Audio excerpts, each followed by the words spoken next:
یک مدل باب گریجویشن زیبا رو داریم فقط با 3 حرکت قیچی. موها رو در یک راستا 3 قسمت مساوی تقسیم میکنیم، با 3 تا کش میبندیم. ببینین بچه ها 3 قسمت دقیقاً در یک اندازه است و در یک راستا کش ها بسته شده. به اندازه 1-2 سانت نوک موها رو کوتاه میکنیم. کش بعدی رو به اندازه پایینی همون 1-2 سانت کوتاه میکنیم.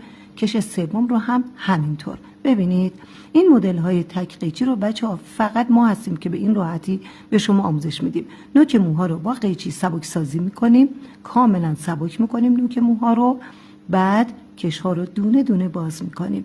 ببینید چه باب گریجویشن زیبایی به ما میده. البته ما انتظارمون از مدل مانکن با موهایی که خب طبیعی نیست به اون زیبایی که روی مدل طبیعی هست نیست بچه‌ها، چون اگر مو رو روی موی طبیعی به این شکل کوتاه کنیم، براشینگ کنیم، یک باب گریجویشن زیبا با زوایای گریجویشن و اون شیب زیبا رو داریم فقط با 3 قیچی. ببینین چقدر راحته.